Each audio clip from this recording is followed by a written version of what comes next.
की चर्चा करते हैं अपने। तो ये जो मक्का और मदीना है, ये हम सब जानते हैं कि इनका पुराना नाम मख और मेदिनी था। आज भी वहाँ मक्केश्वर महादेव शिवलिंग है, वहाँ उसको ढक करके रखते हैं। जाने वाला मुसलमान उसको चूम करके आता है, जैसे हम शंकर भगवान के शिवलिंग के हाथ लगाते हैं वैसे वो उस पत्थर को हाथ लगा करके आते हैं। भारत से जो भी मुसलमान हज करने जाता है उसको हिंदू मुसलमान बोलते हैं, क्योंकि वहाँ के मुसलमानों को पता है कि भारत के जितने मुसलमान हैं ये धर्मांतरित होकर के मुसलमान बने, ये सब पहले हिंदू थे, असली मुसलमान नहीं है, इसलिए उनको हिंदू मुसलमान बोला जाता है। मुसलमान वहाँ जाता है तो मुंडन करवा के जाता है, जैसे हम हरिद्वार में जाते हैं या तिरुपति बालाजी में मुंडन करवाते हैं, किसी की मृत्यु हो जाती तो भी हम बाल कटवाते हैं।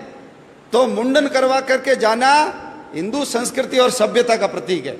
हमारे संत जैसे बिना सिला हुआ कपड़ा पहनते हैं वैसे ही वो कपड़ा पहन करके वहां जाते हैं, उस बिल्डिंग के चारों ओर परिक्रमा करके आते हैं, जैसे हम मंदिर में करते हैं।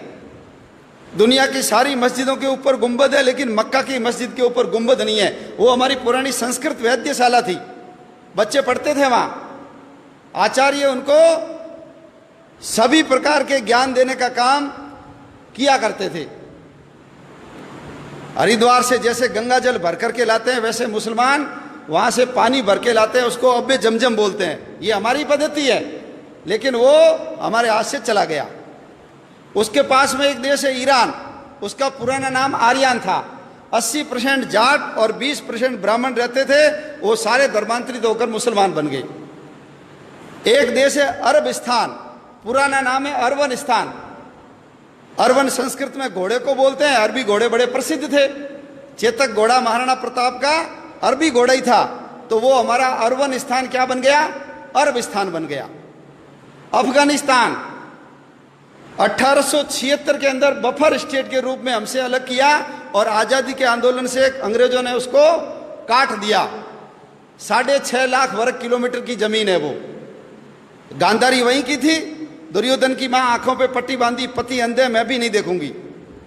1876 में हमारे हाथ से चला गया।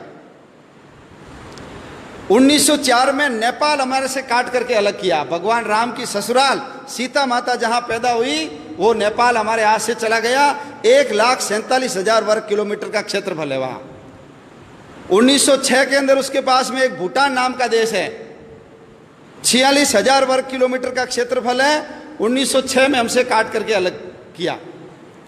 1916 ये जो तिब्बत है, जिसका पुराना नाम त्रिविष्टप है, 25 लाख वर्ग किलोमीटर का क्षेत्रफल है।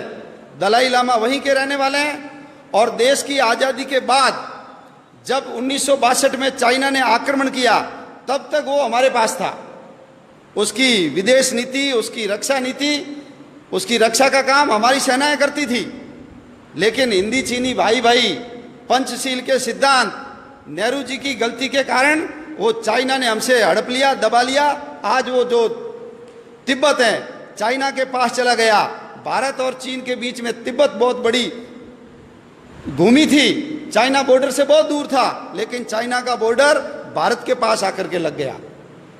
1935 भगवान राम ने जिस लंका को जीत करके सोने की लंका को ठोकर मार दी और अपने भाई लक्ष्मण को कहा जननी और जन्मभूमि स्वर्ग से बढ़कर है, वो 1935 में हमसे काट करके अलग कर दी। क्षेत्रफल कितना है, 66,000 वर्ग किलोमीटर। 1937 जिसको आज हम म्यांमार बोलते हैं, पुराना नाम है बर्मा, रंगून।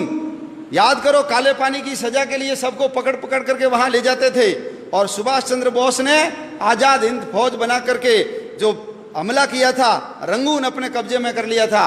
वो बर्मा हमारे से 1937 में अलग कर दिया गया। बर्मा का क्षेत्रफल भी 6,70,000 वर्ग किलोमीटर है। 1947 आ गया। 1947 में ये जो बांग्लादेश, उस समय उसका नाम पूर्वी पाकिस्तान था, 1.5 लाख वर्ग किलोमीटर। और ये जो पश्चिमी पाकिस्तान 8 लाख वर्ग किलोमीटर, 9.5 लाख वर्ग किलोमीटर की जमीन 1947 में हमसे काट करके अलग कर दी गई। बहुत पवित्र स्थान हमारे हाथ से चले गए। सरस्वती नदी गई, जिसके किनारे सारे शास्त्रों की रचना सारस्वत ब्राह्मणों ने की, वो हमारे यहाँ से चली गई।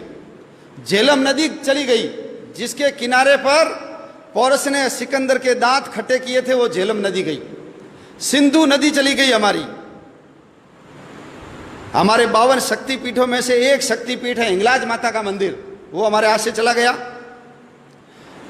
शंकराचार्य ने जिन पीठों की स्थापना की थी, शारदा पीठ, वो हमारे हाथ से चली गई। जहां यक्ष और युधिष्ठिर के संवाद हुए थे, वो कटास राज, वो भी हमारे हाथ से चला गया। नानक देव जी जहां जन्मे, नानक देव जी जिसने बाबर को जाबर कहा और बाबर को बोला ये पाप की बारात है, इतने अत्याचार किए थे बाबर ने, मस्जिद को घुमा दिया, ऐसे नानक देव जी का ननकाना साहब हमारे हाथ से चला गया।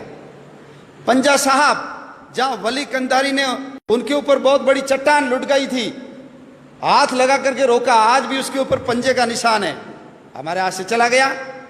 हमारा शालीवाहन कोट, जिसको आज हम सियालकोट बोलते हैं, वीर हकीकत राय को जहां फांसी पे लटकाया, हमारे हाथ से चला गया वो।